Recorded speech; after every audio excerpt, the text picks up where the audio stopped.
Clouding and poor flop control in multi-layer automotive coating systems represent the point where many OEM paint shops struggle the most, because the defect is not located in a single layer.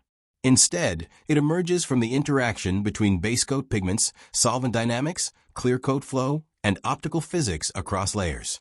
A panel may look acceptable immediately after basecoat application, yet after Clearcoat and bake, clouding appears as uneven brightness zones, dull patches, or washed-out metallic effects. From an RD&I perspective, this is not a mystery defect. It is a predictable outcome when layer interactions are not fully controlled. Visually, clouding appears as large, soft, uneven areas of light and dark across the panel surface, often without sharp boundaries. Unlike mottling, which is localized and pattern-driven, clouding is broader and more diffuse. It is especially visible on horizontal panels, large body sides, and metallic or pearlescent colors, with high flop sensitivity. When the panel is tilted, the expected smooth transition from highlight to shade is disrupted, giving the impression that metallic flakes are unevenly distributed beneath a translucent veil. Under magnification, flakes may appear reasonably oriented, but the optical path through the Clearcoat and Basecoat system is inconsistent, creating perceived cloudiness. The root cause of clouding lies in optical interference across layers, not just pigment orientation in the Basecoat. Metallic and pearlescent pigments reflect light directionally, but the Clearcoat acts as an optical lens. Variations in Clearcoat thickness, flow, refractive index uniformity, and cure shrinkage alter how light enters, reflects, and exits the coating system. If the Basecoat metallic orientation is marginally non-uniform, the Clearcoat can amplify this effect dramatically, making clouding visible even when Basecoat appearance looked acceptable. Film build balance between Basecoat and Clearcoat is one of the most critical parameters. Excessive Basecoat DFT increases pigment stacking and orientation sensitivity, while excessive Clearcoat DFT increases light scattering and optical distortion. Thin Clearcoat may preserve metallic sharpness, but risks DOI loss or durability issues. OEM plants define strict Basecoat to Clearcoat thickness ratios to maintain consistent flop and prevent clouding. Deviations, especially on edges, curvature zones, or large flat areas, are a primary trigger for this defect. Solvent behavior across layers plays a major role. Basecoat solvents must evaporate sufficiently before Clearcoat application, but not so aggressively that surface skinning locks pigments prematurely. Residual solvents trapped in the Basecoat can remobilize during Clearcoat application or oven ramp, causing micromovement of flakes and binder redistribution. This leads to subtle density variations that translate into clouding after bake. Flash-off control between Basecoat and Clearcoat is therefore non-negotiable in OEM processes.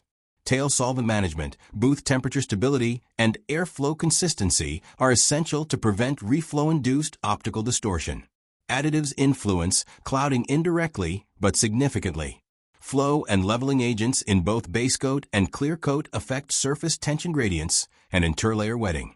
Proper wetting ensures uniform optical coupling between layers, while poor wetting creates microboundaries that scatter light. Anti-floating and anti-settling agents in metallic Basecoats help stabilize pigment orientation before Clearcoat application. However, excessive use of surface-active additives can increase interlayer slip, allowing pigments to shift during Clearcoat flow or bake, worsening clouding rather than fixing it. Clearcoat rheology is often underestimated in flop control. A highly mobile Clearcoat may flow excessively during flash-off or early bake, creating thickness gradients that distort light reflection. A Clearcoat that sets too quickly may freeze surface texture or magnify Basecoat irregularities. OEM RD&I teams tune Clearcoat viscosity, solvent blend, and gel time to ensure controlled flow that enhances DOI without disturbing underlying pigment orientation. The oven ramp rate is equally critical. Rapid heating can cause differential shrinkage between layers, while slow ramps allow controlled relaxation of internal stresses. Environmental conditions further influence clouding risk. High booth temperatures accelerate solvent evaporation and Clearcoat flow, while high humidity affects solvent diffusion and surface energy. Even small fluctuations between shifts can produce visible differences on large panels. OEM plants mitigate this through strict environmental monitoring, standardized process windows, and frequent visual audits under controlled lighting. Troubleshooting clouding requires looking beyond the base coat. The first step is to evaluate layer interaction, not just individual layer parameters. DFT mapping of both basecoat and Clearcoat must be correlated with visual clouding zones. Flash-off times, solvent profiles, and oven ramp data should be reviewed together, not independently. Spray technique consistency, especially overlap and gun speed during Clearcoat application, must be verified to avoid thickness-induced optical distortion. Only after these process factors are stabilized should formulation level changes be considered. The key takeaway is that clouding is an optical system defect, not a simple pigment or spray issue. It arises when basecoat metallic orientation, solvent evaporation, and Clearcoat flow are not harmonized. Additives can assist, but cannot compensate for poor layer balance or uncontrolled process conditions. Once clouding is baked in, corrective options are extremely limited. Polishing may reduce surface scatter, but cannot correct subsurface optical inconsistency. Prevention through disciplined multi-layer control is the only reliable solution. If you are facing clouding, inconsistent metallic flop, or panels that change appearance only after Clearcoat and bake, drop your questions in the comments. In upcoming episodes, we'll continue diving into advanced OEM appearance failures and real plant-level correction strategies, building toward complete mastery of automotive coating defects.